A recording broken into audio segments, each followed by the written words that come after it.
Lincoln in Words and Music by Chuck Elledge, grade 5 to 6. The narrators for this performance are Christopher Block, Nikki Elledge, and Alicia Osborne. From the humblest of poverty, without education or means of obtaining it, unaided by wealth or influential family connections, Abraham Lincoln became a prominent lawyer, served in the Illinois legislature, United States Congress, and rose solely by the strength of his intellect and the force of his character to the highest position in the world as President of the United States. He was a wise and good man, a kindly, honest, noble man, a man in whom the people recognized their own better qualities, whom they, whatever their political convictions, trusted, whom they respected, whom they loved. A man as pure of heart, as patriotic of impulse, as patient, gentle, sweet, and lovely of nature, as ever history lifted out of the sphere of the domestic affections to enshrine forever in the affections of the world. His strength is ours, and the success won by him rested on the fundamental purity and health of the popular will, of which he was the leader and the servant.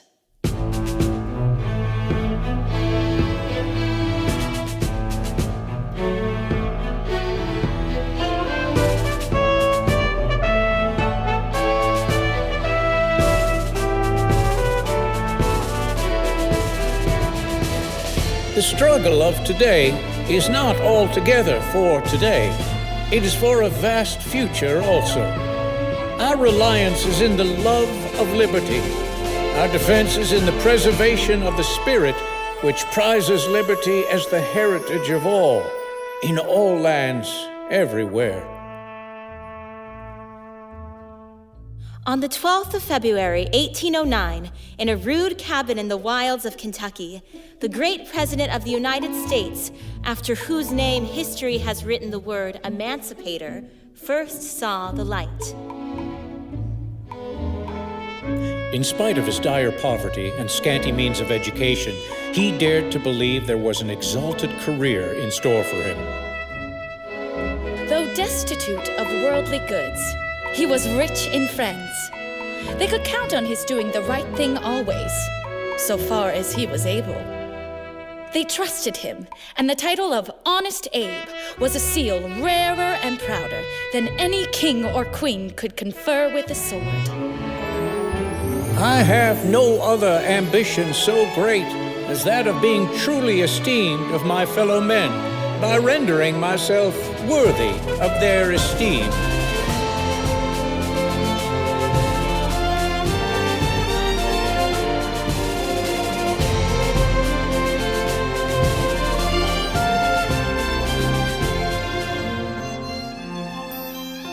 Of all the men I ever met, he seemed to possess more of the elements of greatness combined with goodness than any other.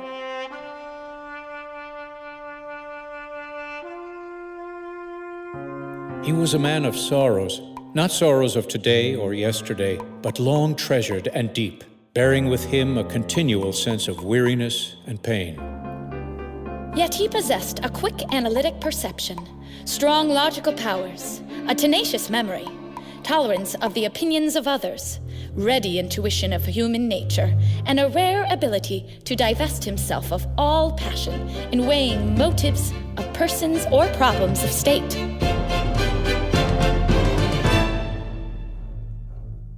Mr. Lincoln always kept his company in a roar of laughter. Telling and hearing ridiculous tales was one of his ruling passions. That reminds me of a story. His face changed in an instant. The mirth diffused itself all over him like a spontaneous tickle. My politics are short and sweet. It's like the old woman's dance.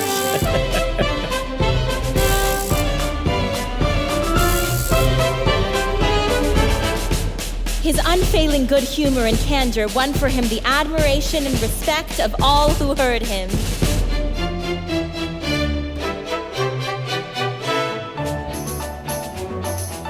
In 1860, he laid aside his law books, a mature man of 50, to enter upon the great honors and responsibilities of the presidency of the American Republic.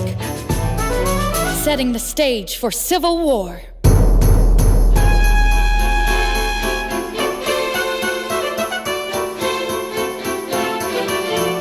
I shall do all that may be in my power to promote a peaceful settlement of all our difficulties.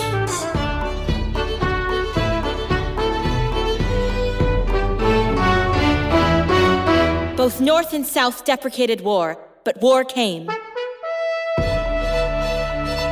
He had been made pilot of the ship of state, and his duty and purpose were to save the vessel. And through the desperate voyage that followed, Lincoln never wavered in purpose or faltered in course. We are not enemies, but friends.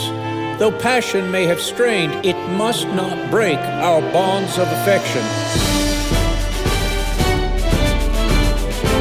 The mystic chords of memory, stretching from every battlefield and patriot grave to every living heart and hearthstone all over this broad land.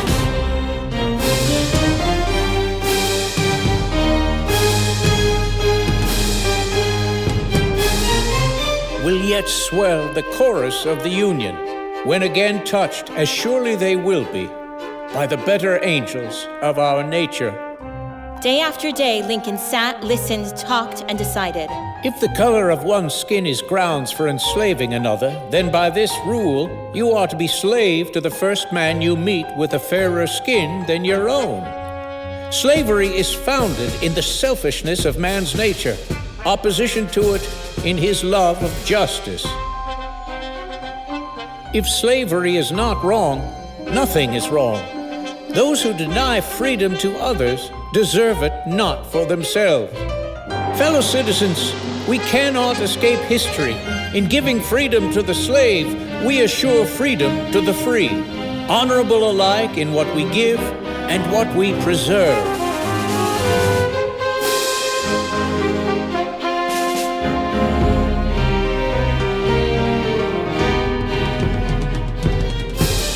He made our souls glad and vigorous with the love of liberty that was in his. Fondly do we hope, fervently do we pray, that this mighty scourge of war may speedily pass away. Yet if God wills that it continue until every drop of blood drawn with the lash shall be paid by another drawn with the sword, as was said 3,000 years ago, so still it must be said, the judgments of the Lord are true and righteous altogether.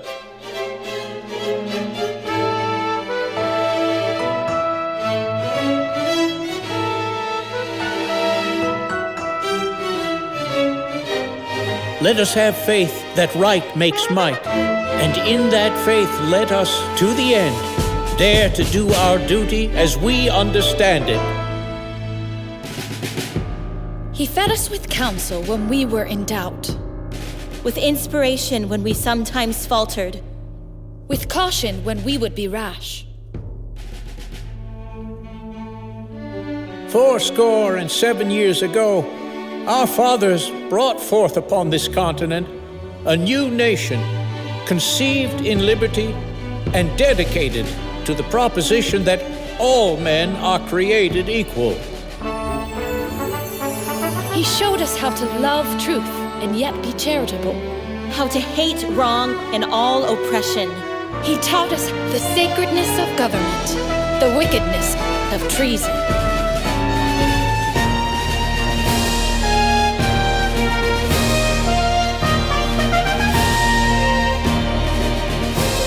It is not merely for today, but for all time to come that we should perpetuate this great and free government, which we have enjoyed all our lives.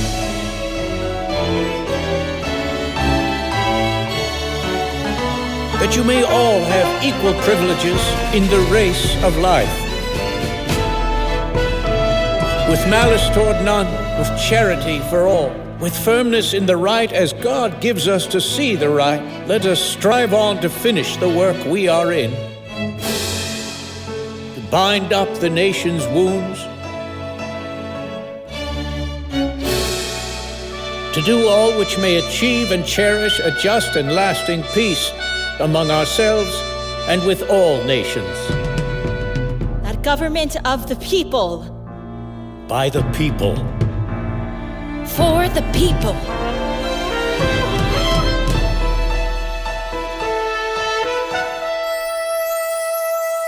Shall not perish from the earth.